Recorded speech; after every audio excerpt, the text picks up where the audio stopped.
اعوذ باللہ من الشیطان الرجیم، بسم اللہ الرحمن الرحیم۔ افآمنوا مکر اللہ فلا یامن مکر اللہ الا القوم الخاسرون۔ کیا پھر وہ اللہ تعالیٰ کی تدبیر سے بے خوف ہو گئے ہیں؟ تو اللہ تعالیٰ کی تدبیر سے بے خوف نہیں ہوتے مگر وہی لوگ جو خسارہ اٹھانے والے ہیں۔ سورۃ الاعراف آیا 99۔ افآمنوا مکر اللہ، کیا پھر وہ اللہ تعالیٰ کی تدبیر سے بے خوف ہو گئے ہیں؟ اللہ تعالیٰ کے مکر سے کیا مراد ہے؟ اس سے مراد اللہ تعالیٰ کی خفیہ تدبیریں ہیں۔ اللہ تعالیٰ ڈھیل دے کر انہیں دھوکہ دے رہا ہے جسے وہ نہیں جانتے۔ فلا یامنوا مکر اللہ الا القوم الخاسرون، تو اللہ تعالیٰ کی تدبیر سے بے خوف نہیں ہوتے مگر وہی لوگ جو خسارہ اٹھانے والے ہیں۔ خسارہ پانے والے اللہ تعالیٰ کی چالوں سے کیسے بے خوف ہوتے ہیں؟ خسارہ پانے والے غفلت میں مبتلا ہوتے ہیں، انہیں اللہ کی چالوں کا احساس تک نہیں ہوتا، وہ اپنے ہی کاموں میں گم رہتے ہیں۔ نبی صلی اللہ علیہ وآلہ وسلم سے سوال کیا گیا کبائر کیا ہیں؟ تو آپ صلی اللہ علیہ وسلم نے فرمایا اللہ تعالیٰ کے ساتھ شریک ٹھہرانا، اللہ تعالیٰ کی رحمت سے مایوس ہونا اور اللہ تعالیٰ کے مکر سے بے خوف ہونا۔ خسارہ پانے والے حد سے گزرنے والے ہوتے ہیں، اس لیے انہیں اللہ تعالیٰ کی چالوں کا احساس نہیں ہوتا۔ خسارہ پانے والے لاپرواہ ہوتے ہیں، انہیں اللہ تعالیٰ کی چالوں کا احساس نہیں ہوتا۔ اللہ تعالیٰ نے توجہ دلائی ہے، جو اللہ تعالیٰ کے عذاب کا خوف نہیں رکھتے وہ اعمال کی جزا اور سزا کی تصدیق نہیں کرتے، نہ وہ اللہ تعالیٰ کے رسولوں پر ایمان رکھتے ہیں۔ بے خوفی سے ایمان سلب ہو سکتا ہے، اس لیے اللہ تعالیٰ سے ہمیشہ دعا کرنی چاہیے، ربنا لا تزغ قلوبنا بعد اذ ہدیتنا وہب لنا من لدنک رحمہ انک انت الوہاب۔ اے ہمارے رب، آپ ہمارے دلوں کو ٹیڑھا نہ کر دینا اس کے بعد جب آپ نے ہمیں ہدایت دی، اور ہمیں اپنے پاس سے رحمت عطا فرمانا، بے شک آپ ہی بہت عطا کرنے والے ہیں۔ یا مقلب القلوب ثبت قلبی علی دینک، اے دلوں کے پھیرنے والے میرے دل کو اپنے دین پر قائم رکھ۔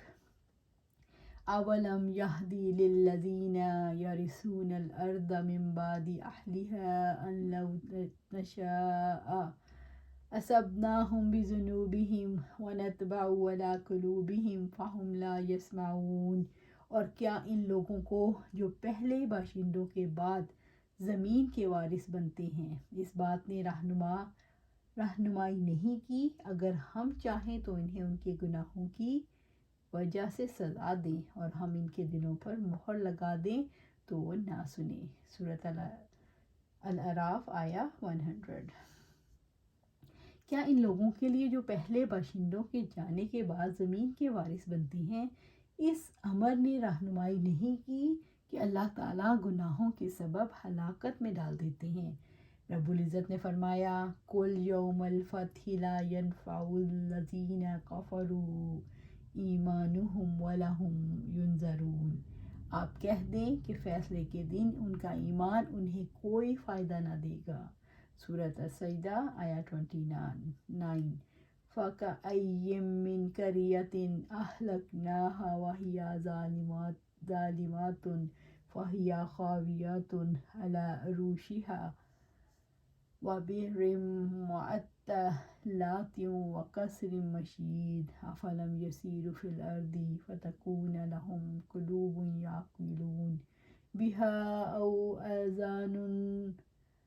أَوْ آذَانٌ يَسْمَعُونَ بِهَا فَإِنَّهَا لَا تَعْمَى الْأَبْصَارُ وَلَكِن تَعْمَى الْقُلُوبُ الَّتِي فِي الصُّدُورِ۔ چنانچہ کتنی ہی بستیاں ہیں جنہیں ہم نے ہلاک کیا اس حال میں کہ وہ ظالم تھی، چنانچہ وہ اپنی چھتوں پر گری پڑی ہیں، اور کتنے ہی کنویں بیکار چھوڑے ہوئے اور چونا گج محل، تو کیا وہ زمین میں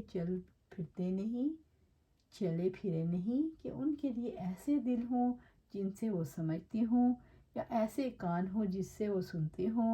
بس یقیناً آنکھیں اندھی نہیں ہوتی لیکن وہ دل اندھے ہوتے ہیں جو سینوں میں ہیں۔ سورۃ الحج آیا 44 اور 45۔ وَلَقَدْ اسْتُهْزِئَ بِرُسُلٍ مِّن قَبْلِكَ فَحَاقَ بِالَّذِينَ سَخِرُوا مِنْهُم مَّا كَانُوا بِهِ يَسْتَهْزِئُونَ، اور بلا شبہ آپ سے پہلے بھی یقیناً بہت سے رسولوں کا مذاق اڑایا گیا، تو ان میں سے جن لوگوں نے مذاق اڑایا ان کو اسی عذاب نے آ گھیرا جس کا وہ مذاق اڑاتے تھے۔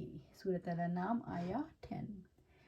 ان قوموں کی ہلاکت اور بربادی کے بعد جنہوں نے ہلاک ہونے والے کام کیے، کیا انہیں یہ معلوم نہیں ہوا کہ اللہ تعالیٰ گناہوں کی وجہ سے پکڑ لیتا ہے؟ اگر پہلوں کو پکڑ لیا تو ہمیں بھی پکڑ لے گا۔ اللہ تعالیٰ کی سنت اٹل ہے۔ وَنَطْبَعُ عَلَىٰ قُلُوبِهِمْ فَهُمْ لَا يَسْمَعُونَ، اور ہم ان کے دلوں پر مہر لگا دیں گے وہ نہ سنیں۔ اللہ تعالیٰ جن کے دلوں اور کانوں پر مہر لگا دیتا ہے ان میں حق داخل نہیں ہو سکتا۔ جب انہیں تنبیہات کی جاتی ہیں تو وہ انہیں نہیں سنتے، جب انہیں نصیحت کی جاتی ہے تو نصیحت نہیں پکڑتے، جب اللہ تعالیٰ کی آیات انہیں سنائی جاتی ہیں تاکہ عبرت حاصل کریں تو وہ عبرت نہیں پکڑتے، ایسی کوئی بات نہیں سن سکتے جس سے انہیں کوئی فائدہ ہو۔ وہ صرف ایسی بات سن سکتے ہیں جو ان کے خلاف حجت بنے گی۔ جب انسان اللہ تعالیٰ کے اشارات کو اپنی آنکھوں، کانوں اور عقل کی صلاحیتوں سے نہیں سمجھتا اور اپنی صلاحیتوں سے کام نہیں لیتا تو اس کے دل سے احساسات ختم ہونے لگتے ہیں، یہاں تک کہ اس کے جذبے بے کند ہو جاتے ہیں اور دل و دماغ پر بے حسی کی مہر لگ جاتی ہے۔ پچھلی قوموں کی ہلاکت سے کیا سبق ملتا ہے؟ پچھلی قوموں کی ہلاکت سے یہ سبق ملتا ہے، اگر اللہ تعالیٰ لوگوں کو ان کے گناہوں کے سبب پکڑے جیسا کہ پہلے لوگوں کو پکڑا تو انہیں کوئی بچا نہیں سکتا۔ پچھلی قوموں کی ہلاکت سے یہ سبق بھی ملتا ہے، اگر اللہ تعالیٰ کے لوگوں کے دلوں پر مہر لگا دے یا ہدایت کی توفیق سلب کر لے اور ہدایت سے محروم ہو جائیں، اس کے نتیجے میں دنیا اور آخرت دونوں تباہ ہو جائیں تو کوئی مددگار نہیں۔ قوموں کی ہلاکت کے بارے میں تنبیہ کا کیا مقصد؟ قوموں کی ہلاکت کے بارے میں تنبیہ کا مقصد یہ ہے کہ انسان اللہ تعالیٰ کی پکڑ سے ڈریں، دنیا میں ہونے والے واقعات سے سبق سیکھیں، وہ تاریخ و واقعات کے اسباب کا جائزہ لیں اور غافل ہو کر تکبر میں نہ مبتلا ہوں۔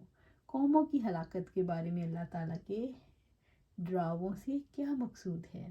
قوموں کی ہلاکت کے بارے میں اللہ تعالیٰ کے ڈراووں سے اس کا یہ مقصد نہیں کہ لوگوں کے اندر بے چینی پیدا ہو جائے، بلکہ مقصود یہ ہے لوگوں کو احساس سے ضیاع ہو جائے۔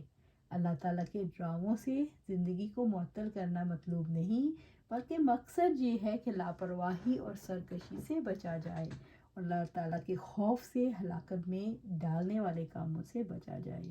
اللہ سبحانہ تعالیٰ سے دعا ہے کہ ہمیں اللہ سبحانہ تعالیٰ لاپرواہی اور سرکشی کی زندگی سے بچائے، ہمارے دل اللہ کے ان ڈراووں سے سٹریٹ ہو جائیں، سیدھے ہو جائیں اور صراط مستقیم پر چلنے لگ جائیں۔ اللہ سبحانہ تعالیٰ سے دعا ہے کہ ہم قرآن و سنت پر عمل کریں اور اللہ سبحانہ تعالیٰ ہمیں استقامت عطا فرمائے۔ آمین یا رب العالمین۔